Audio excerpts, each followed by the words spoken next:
My name is Manny and I am Filipino. So this project is obviously very close to my heart. It represents who I am, where I'm from, the people I belong to, the culture the culture and the values that I believe in.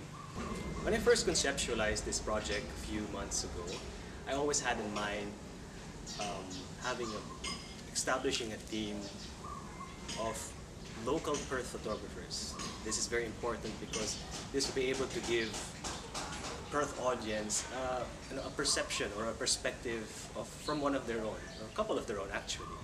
Personally, I'm hoping to affect change, how perspective, how people see things, adding how people would change or see things differently, specifically about the Philippines, about our culture.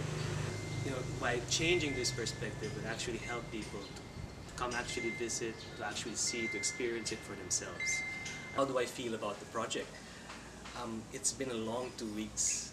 We crammed so much work into such a short span of time.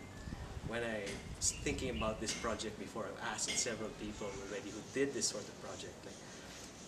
You've done this before, you've seen the places, you've experienced this before, but how do you reinterpret this again? Because too much familiarity tends to blind. And just seeing these two teammates of mine work and seeing their work has actually helped me, invigorate me again, inspire me to shoot as well. And I hope that that I feel that I was able to interpret my own culture in a new way. I was able to see my culture in a new way.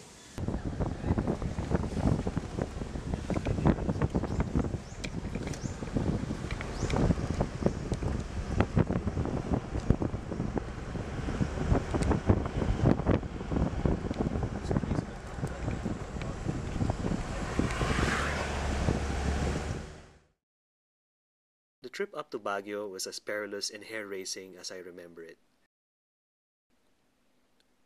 It's been almost 10 years since I've been back to Baguio.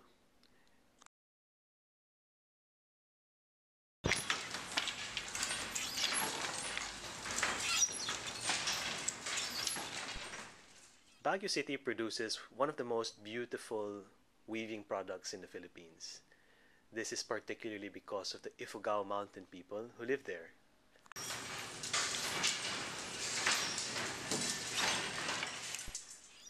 They translate their traditional arts and cultures into shapes and forms which can be seen in the weaving products they produce.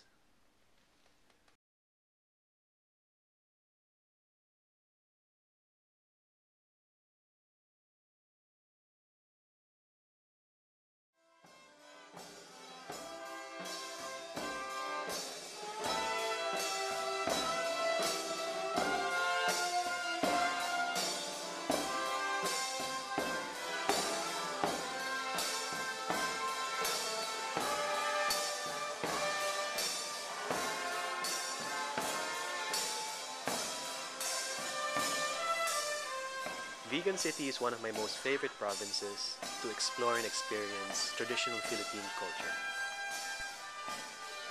Calle Crisologo in particular, which is one of the most preserved historical streets in the whole Philippines, exudes a different aura. It's like that particular street was left in time.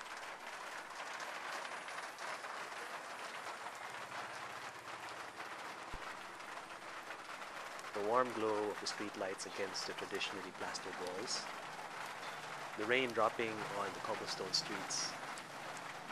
You wouldn't think that you're in a Southeast Asian country when you see this.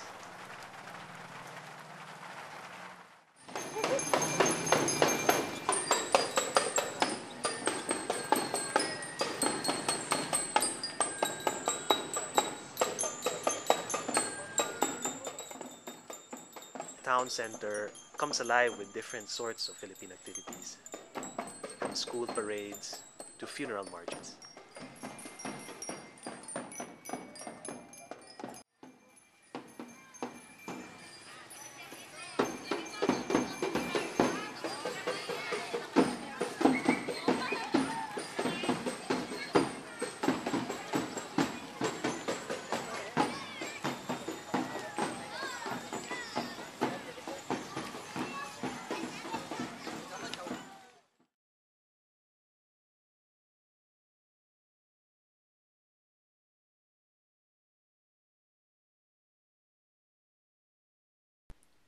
Manila North Cemetery is very gritty, it's dirty, it's very humid, it's uncomfortable place to be in. But at the same time, you can see exactly what poverty is. It's hard for me to think how 10,000 people can actually live and survive inside a cemetery.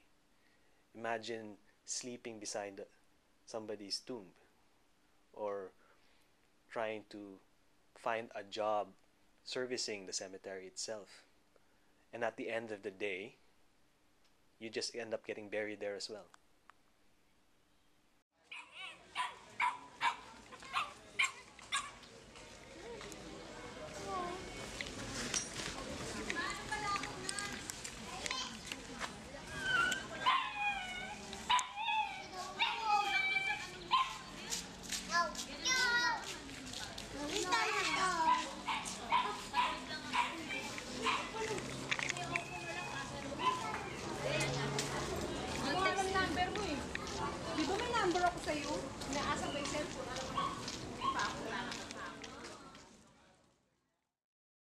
But in spite of it all, you can still see children laughing and playing. And this, for me, is one of the key aspects or the key characteristics of what it is to be Filipino.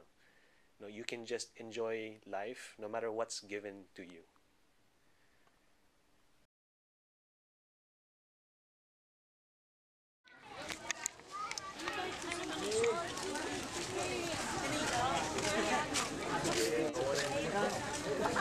Ma'am, floral po.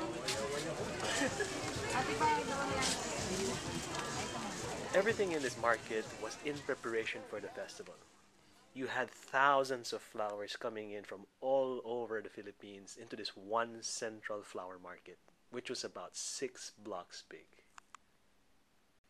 The smells were overwhelming. The people's smiles and faces were uplifting from coming from the cemetery. And as a colorblind person, I could even appreciate the number of colors that you could see all over the place.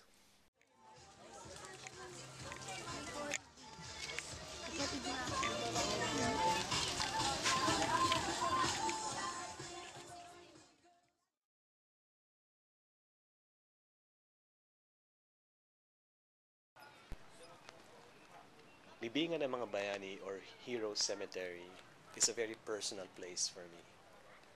As a young boy, I used to frequent this place a lot because my grandfather was buried here. Our family would visit at least once a week, and we would have picnics, we would have celebrations. And my memories here, even though it was a cemetery, have always been fun. During the festival, you can see everybody sharing the same sentiment I do about the place. You have families picnicking everywhere. You have kids running around. You have you have vendors selling in the streets, and the place just comes alive with life, which is for me is quite funny because it is a cemetery and it's a celebration of life instead of death.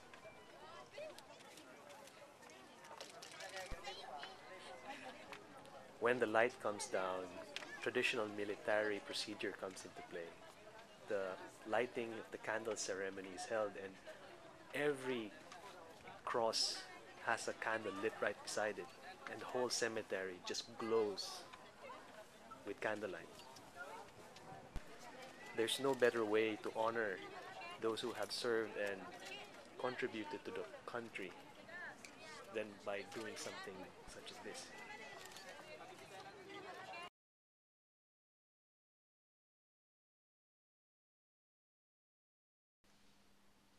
Santa Maria Church is probably one of the best examples of a well-preserved Spanish church. So much so that it's actually a World Heritage Site, a UNESCO World Heritage Site. But for me, more than its historical value and its aesthetic value is the experience of what happened to us as a team when we went there. Right behind this church was a magnificent staircase which led down to this wild, lush, but still very beautiful garden. It was almost like destiny inviting us to go through the unbeaten path. As we went down this path, you could see everything from bottle caps in the road to rubbish. But as we moved further down, and to our surprise, was this beautiful but overrun church and cemetery, which people just neglect and don't even bother to visit. It was totally overrun with greenery. The roof was gone. Its walls were covered with reddish orangey green moss, and there wasn't even a path that went in it anymore. We pushed forward towards the altar, and to my surprise, and for me, probably the most emotionally overwhelming event that happened over there was as we looked underneath the altar, we found a nameplate or a tombstone that read, or that vaguely read, Tamayo at the end, which is basically my family name.